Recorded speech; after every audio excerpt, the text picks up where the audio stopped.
Hello dear student, welcome.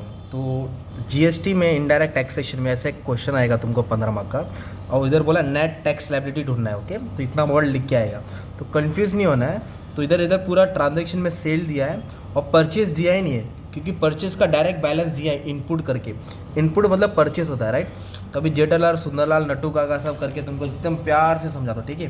तो पहले सुनो, आउटपुट टैक्स का मतलब क्या होता है। जो जेठालाल होता है, सेलर होता है, जो माल बेचता है कस्टमर को, तो कस्टमर को माल बेच के टैक्स कलेक्ट करता है।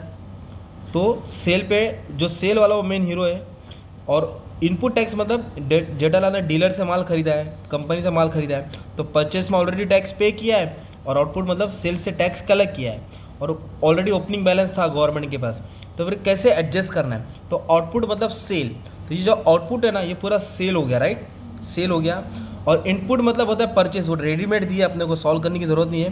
कभी कभी परचेस का भी ट्रांजैक्शन आता है, और ओपनिंग बैलेंस। ओके, तो अभी कैसे क्या करना है, सबसे पहले हम लोग को देखना है कि कौन सा स्टेट है। ये महाराष्ट्र स्टेट है, राइट।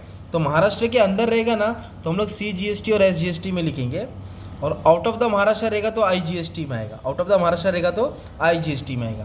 तो पहले काम करते हैं, इसको पूरा सॉल्व करके आउटपुट का एक अमाउंट ढूंढते हैं, फिर एडजस्ट करने का ट्राई करते हैं। 5/8 को sold goods to customer in Mumbai. तो इधर लिखा सोल्ड गुड्स इन मुंबई, है ना, मुंबई को माल बेचा, राइट। तो महाराष्ट्र के अंदर ही मुंबई आता है। तो ये क्या हो गया, मालूम है क्या, ये CGST SGST हो गया। तो ये कैल्सी, अब कैल्सी ले लो भाई, कैल्सी करना। तो अमाउंट कितना है, 88,000 है। और 88,000 है ना, तो अभी हम लोग क्या करना पड़ेगा, 88,000 पे 18% नहीं लेंगे, 9% लेंगे। कितना परसेंट लेंगे, 9, हाफ करेंगे इसका। और 9% लेके किधर लिखेंगे, CGST और SGST में लिखेंगे, राइट। तो कितना आ गया, 7920, इसका आएगा 7920। अभी यहाँ क्यों लिखा, क्योंकि विद इन दी स्टेट से, राइट। तो IGST में नहीं आएगा, आउट ऑफ द स्टेट रहेगा तो किधर रहेगा, IGST में।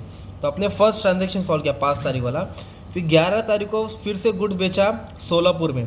तो महाराष्ट्र के अंदर ही सोलापुर आता है, राइट। ओके, तो कितना परसेंट है, 12% है। तो 12% नहीं लिखेंगे, 6% लिखेंगे। तो सोल गुड्स टू सोलापुर लिखा, राइट। तो कितने का गुड्स था, 75,000। तो 75,000 के ऊपर 12% है, तो हाफ करेंगे ना, 6% लिखेंगे। और वो किस में आएगा, CGST और SGST में आएगा, ठीक है। तो 6% निकालने के तो कितना आएगा, 4,500। एक 4,500 इधर लिखेंगे और एक 4,500 इधर लिखेंगे, सिंपल। ओके, अभी लास्ट तक मेन कैलकुलेशन है, उस पर ध्यान देना। 15 में कैसे मिलेगा वो भी देखने का आप लोगों को। फिर से sold goods to customer New Delhi 66,000 5%। तो न्यू दिल्ली लिख दिया, राइट। तो 66,000 का गुड्स है। फिर कितना परसेंट है, 5%। दिल्ली मुंबई महाराष्ट्र में थोड़ी आता है, दिल्ली महाराष्ट्र के बाहर आता है। तो अभी हम लोग 5% निकालेंगे, और वो किधर आएगा, इन दोनों में नहीं आएगा, IGST में आएगा। तो 3,300 वो किधर आ जाएगा, IGST में आ जाएगा, ऐसा लिखना रहता है, राइट। फिर बोला है consultancy charges for service provide किया, मतलब सेल किया एक तरफ से, कोल्हापुर में सर्विस दे रहा है, तो भी सेल में आ जाएगा, सर्विस इन कोल्हापुर। कितने का दिया, 1,23,000, 12%। तो महाराष्ट्र के अंदर ही कोल्हापुर आता है, तो 12% नहीं लिखेंगे, 6% लिखेंगे। तो 1,23,000 के ऊपर 6% आएगा, ठीक है। तो 7,380, 7,380 इधर आएगा, और 7,380 इधर आ जाएगा, सिंपल। ओके, और यहाँ क्यों नहीं लिखा, क्योंकि विद इन द स्टेट्स है ना। तो ऐसा अभी हम लोग सम कर रहे हैं, मेन टोटल पे खेल हो रहा है, तो हो जाएगा। 22 तारीख को सर्विस चार्ज हुआ, सर्विस प्रोवाइडर इन थाने। थाने किधर है, महाराष्ट्र के अंदर ही है। तो 1,15,000 रुपये, कितना, 5% नहीं आएगा, 2.5% आएगा, राइट। तो थाने 1,15,000 के ऊपर 5% था ना, तो अपने को उसका हाफ लेना है, 2.5%। ओके, तो कितना आ जाएगा, 2875, 2875, सॉरी 2875, 2,875 निकाल दिया। फिर बोला है professional service charge receive for service in Mahabaleshwar. तो महाबलेश्वर भी महाराष्ट्र के अंदर ही आता है। तो कितना परसेंट है, 12, मतलब 6% निकालेंगे 56,000 पे। तो 56,000 के ऊपर 6% आएगा, इधर डैश मार देंगे, राइट।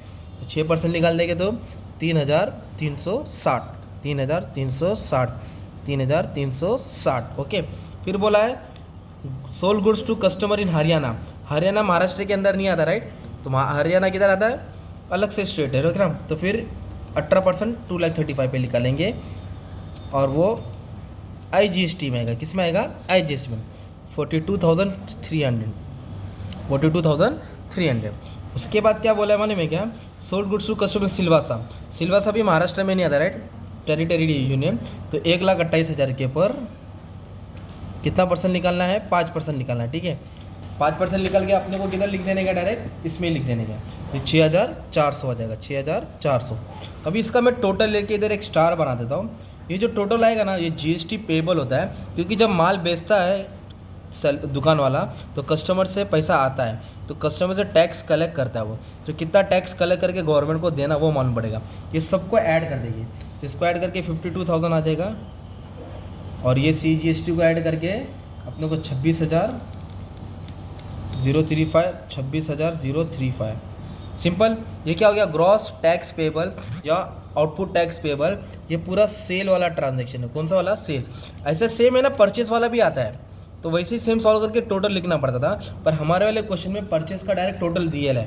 ये देखो ना, इधर लिखा है इनपुट टैक्स क्रेडिट करके दिया है, input tax credit available on inward supply, inward मतलब परचेस पे, तो कितना दिया है, 9,000, 13,000, 13,000 है ना। तो इधर लिखेंगे ITC, input tax credit on inward supply. ITC मतलब इनपुट टैक्स, ये परचेस वाला हो गया। तो परचेस का अमाउंट हम लोग को डायरेक्ट दिया है 9, 13, 13, तो इधर लिख देंगे 9,000, 13,000 और 13,000, सिंपल 9, 13, 13। और ओपनिंग बैलेंस भी दिया है, देखो 5, 6, 7। ओके, ओपनिंग बैलेंस मतलब हमारा पैसा उनके पास जमा है, तो कितना जमा है, 5,000, 6,000, 7,000। इधर लिख देंगे ओपनिंग बैलेंस 5,000, 6,000, 7,000, है ना, 5, 6, 7। ये कौन सा बैलेंस है, ओपनिंग बैलेंस है। अभी इसको अपने को क्या करना है, एडजस्ट करना है ना। तो एडजस्ट करना है मतलब क्या, अभी मैंने क्या बोला, इधर देखो रूल लिखा ना तुम्हारे लिए, क्या लिखा मालूम है क्या, आउटपुट टैक्स पेबल जो रहता है, ये आउटपुट है, उसमें तो ओपनिंग और इनपुट क्या होगा, माइनस होएगा। मतलब ये टोटल से दोनों क्या करेंगे, माइनस करेंगे, तो ये दोनों क्या हो जाएगा, माइनस हो जाएगा, ठीक है। तो 52,000 में से अभी हम लोग को क्या करने का मालूम है क्या, तो दोनों बैलेंस क्या कर देंगे, हम लोग माइनस कर देंगे। तो माइनस करके जो भी अमाउंट है वो हमारा आंसर हो जाएगा, राइट। तो 52,000 टैक्स पे करने का था, ओके, और इतना हमारा पास 5,000 जमा था और 9,000 ऑलरेडी पे किया। तो ये देना है, ये लेना है, ये देना है और ये दोनों लेना है, तो इसमें से दोनों हम लोग क्या किए, कम कर देंगे, तो 38,000 बचेगा। ये नेट टैक्स लायबिलिटी 38 हो जाएगा। अभी अपनों को इधर देना है 26,000, 6,000 तो जमा है और 13,000 तो ऑलरेडी पे किया, तो ये दोनों क्या कर देंगे, 26 में तो दोनों क्या कर देंगे, माइनस कर देंगे, तो आ जाएगा 7,035। ओके, अभी सेम ये 26 है जो अपनों को पे करना है, 7,000 तो गवर्नमेंट के पास जमा है, ओपनिंग मतलब जमा है, और 13,000 ऑलरेडी पे किया था परचेस में, तो ये देना है, लेना है, तो एडजस्ट करके इधर आएगा 6,035। तो ये टैक्स लायबिलिटी है, मतलब जो रविशंकर था उसको इतना अमाउंट पे करना था, ये आउटपुट है। ओके, आउटपुट टैक्स बोलेगा तो सेल हो गया, उसमें से ओपनिंग क्या किया मैंने, माइनस किया, और इनवर्ड मतलब होता है परचेस भी क्या किया, माइनस किया, ये आ गया नेट टैक्स लायबिलिटी। इतना अमाउंट उसको क्या करना है, पे करना है। ऐसा 15 मार्क का क्वेश्चन आएगा तुम्हारा एग्जाम में, ठीक है। ये तुम्हारा क्वेश्चन था, ओके, इसका स्क्रीनशॉट ले लो मस्त में, और ये तुम्हारा सॉल्यूशन था, और ये तुम्हारा रूल शॉर्ट में समझा देता, राइट। इस तरह का तुम्हारा नेट टैक्स लायबिलिटी आएगा। कभी कभी परचेस का भी अलग से खेल आता, तो वो वाला भी सब मैंने अपलोड कर दिया है, you can check in dear student. Okay, चलो, थैंक यू वेरी मच।